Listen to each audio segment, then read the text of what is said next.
Food. We have live music. Have a drink with the Yeti. Get some on. Hello, Yeti Nation. What is going on? Special guest this week, Josh Harrison, Albany Firewolf superfan. What's going on? OJ the Dude joining us as always, Paul Necker. So, Josh, you were actually just telling us right after college you moved, to the Syracuse area? Syracuse area, yep. And so you had somebody that you knew from there. You didn't follow lacrosse, unfortunately, so you didn't catch any of it out there. But somebody you knew, you were saying, played against Lyle growing up? Yeah, played high school lacrosse out there. So Lyle grew up by the Syracuse area. But my buddy played, I think it was Jamesville, it might have been up in... So that's where Tim Edwards played, actually. I had just learned that watching the Colorado-Rochester game this week, and you were the one who confirmed the school for me. I was like, I'm pretty sure it's the same school, and you actually said, yeah, so that makes sense. There is so much talent out there. I mean, we know Nardella was a Caz guy, and there's so many guys you don't know. The game-winning goal there was scored by Zed Williams, so he's a Tonawanda guy. Silver Creek, which is out just west of Buffalo. So we were kind of talking about this off the air, though. Really, when we think of all the players, most of them are Canadian, and then you've got a huge chunk. Some of them they just consider American, but it's really the Haudenosaunee Confederacy guys, a handful of American players. It's just crazy. It's such a small area to just have so much talent. Oh, yeah, no, it's definitely something that looking back, now, I mean, I'm back in the Albany area, but like seeing all the great lacrosse out in the Syracuse area, I'm kind of bummed I didn't see more of it when I was out there, both from a field and obviously the reservation that's there too. I know there's some box going on too.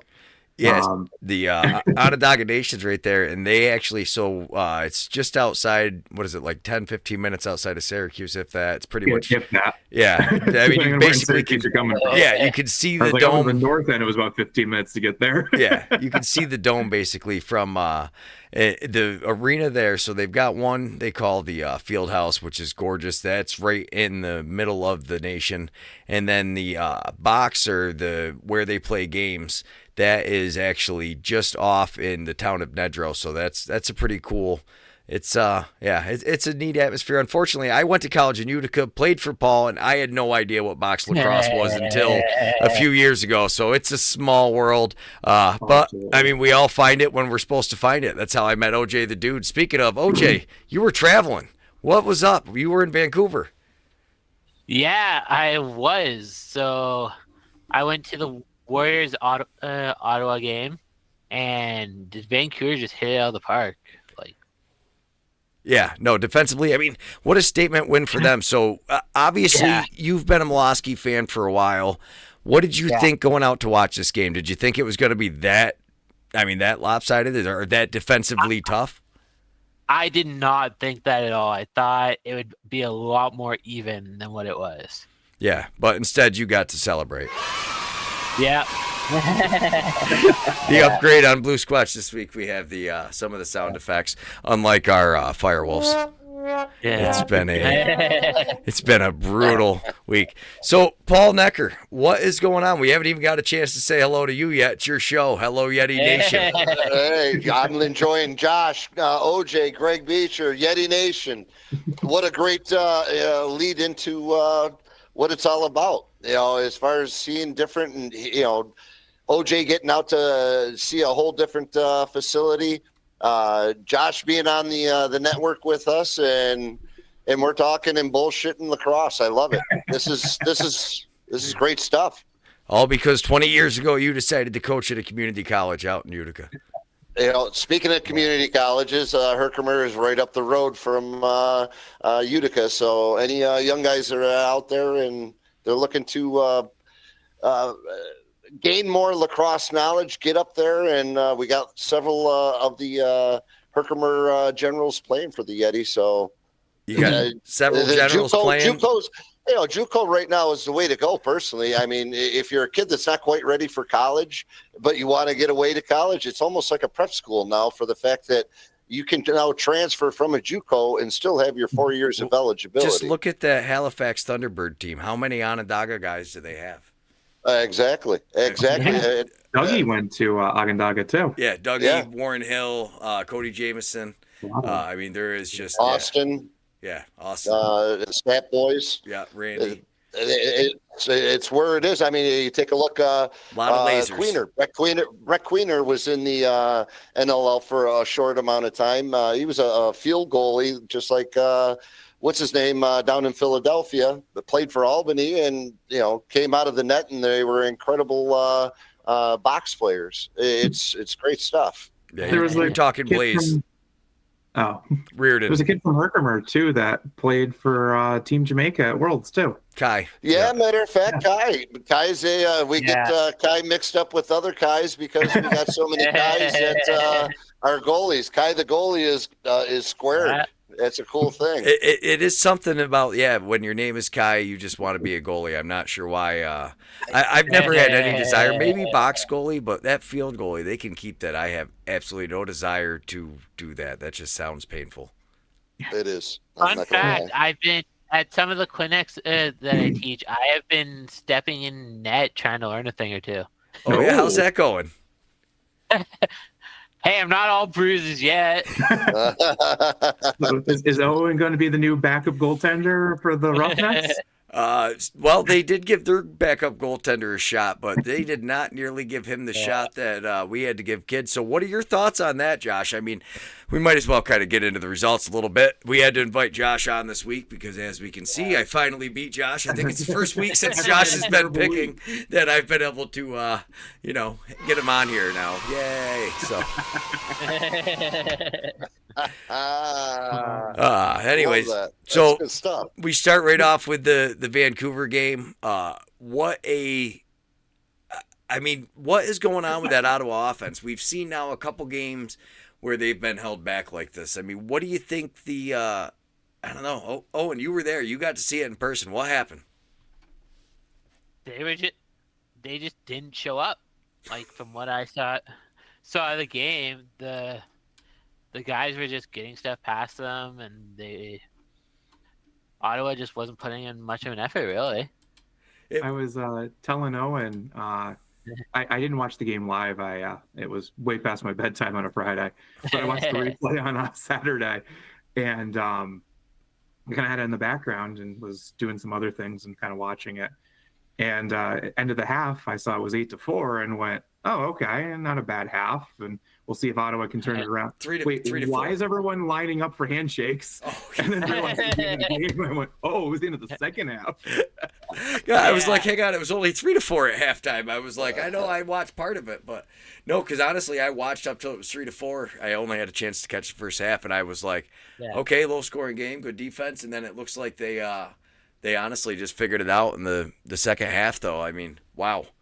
Really? I mean, the only guy that scores for him is Connor Kiernan. That is a tough way to go when you are, oh my goodness. I mean, and they tried, so they've brought in Fennell. You got to think that's going to hopefully help things out. Grennan. So you just had an interview with Grennan. They didn't dress him again. I don't know what's going on there. Yeah. Like, why aren't they dressing Grennan? They could definitely use him. I'm a big fan of his. I don't understand why they don't play him. He's one of those guys. He doesn't do the things you see in the stat sheet, but he does the things right that on the floor. 100%. He doesn't always show up on the stat sheet, but he's in the corners getting the ball. And Fennell, they say, is kind of that guy. He's a little bigger. He will get in there and get gritty. I don't think Fennell gets into the corners as well. Fennell's a bigger body that can crash through the middle. Grennan, I think, is just, even the loose balls he doesn't pick up, it's not as much that as he gets in the way. So when you have like Ethan Walker and Kurtz and Simmons, they would just dig around him. A guy like Paulus and him, I thought, played really well together because Paulus was a lot more, he's not the guy that's really going in for the hit, but he reads the ball well. He picks the ball up well. So when you've got a guy like him and Grennan going into the corner, it just worked really, really good. I think that was a big part of their success. I think missing those two guys and missing Sturos is a huge part of what's going on with that team. I mean, obviously Wagner. I also think something with Grennan and Sturos, to that matter, back to on the back end. I call them the sandpaper guys. They're the guys that you don't want to play against and just kind of irritate you all game. And some, especially like a Grennan, like if your defense is thinking about him, they're not thinking about when he is Albany, because that's the team I know when I watched. But if the defense is focused on Grennan, they're not focused on Alex Simmons and Ty Kurtz and Ethan Walker. Yeah. And that kind of opens them up more. No, that is huge. You do see it a lot when you watch the game. Those guys, and they don't get a lot of credit, unfortunately, but really it is a huge part of what happens. So, I mean, oh, go ahead, Paul. I'm just sitting here going through the stats. You want to talk about a complete team job for the Warriors as far as loose balls. The stats on the loose balls, I don't think I've ever seen. There's one person that didn't get a loose ball on their roster, and it looks like he didn't dress because he's got nothing there. The remaining roster, That makes sense. Yeah, that's their healthy scratch. Yeah. Well, there's three. Yeah, there's still. Well, no, I'm sorry. I was talking about Brett Misdale, Midzik, number 12, Midzik. Yeah, him too. But that's a great job by what it says is they didn't get any rebounds. No rebounds, no second shots on goal. That's a huge outlet of what the Bears are about. Letting those things fly, banging them off the wall, and you're not getting the rebound. I was like, as a basketball guy, the old adage was the possession isn't over until you get the rebound. That's the same thing in lacrosse. If you can't get that loose ball, that rebound, then second chance, third chance, fourth chance, and especially in the NLL, you give them that many chances that most offenses are going to put one behind you. No, that was something I texted to Paul earlier, though, is when you look at the stats, and we'll look at it a little bit, Buffalo has the least amount of our turnovers. So, like, when you look through the turnover stat, we'll get to it after we get through these when we get into next week. But the first guy on there is Tehoka, then Dane Smith, and they are less than half of the turnovers of your top guys. So, very interesting stat. I mean, you guys were playing the Rock, though, OJ. I don't think you can expect. Yeah. You knew Toronto was getting healthy. I mean, Latrell Harris, I think, is super underrated, having him back there. Schreiber looked like Tom Schreiber. I mean, we're going to watch a few of these highlights. I got the first half of that game. He was just scoring from everywhere. I recorded went through and did the highlights of the Colorado Nighthawks game. We're going to look at that one in a little bit. And, I mean, we might as well just talk about it.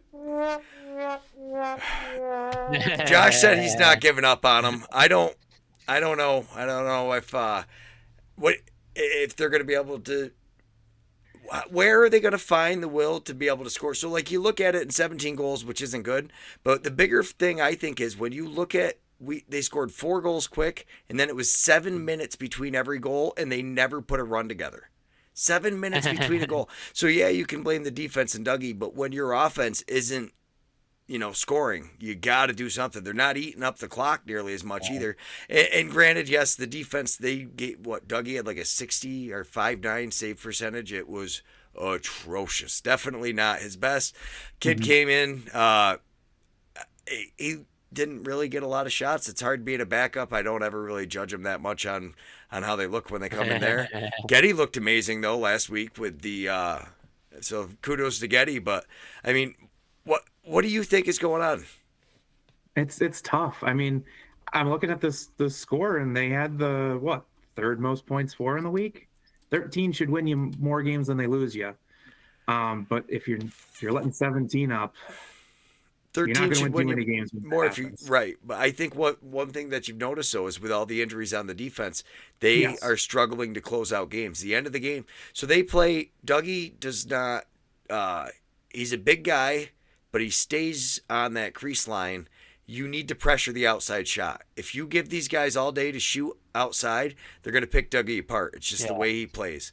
You need to pressure him because he's going to stop that backdoor pass. Paul has said it ever since we've been doing this show. I'll let you reiterate it again, Paul. What is it that kills Dougie? That outside shot.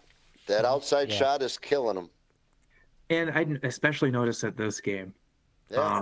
Something I've been noticing has been really bad this game, but in the couple games before, it's kind of hard to put into words, but it feels like he's blocking shots and not saving shots.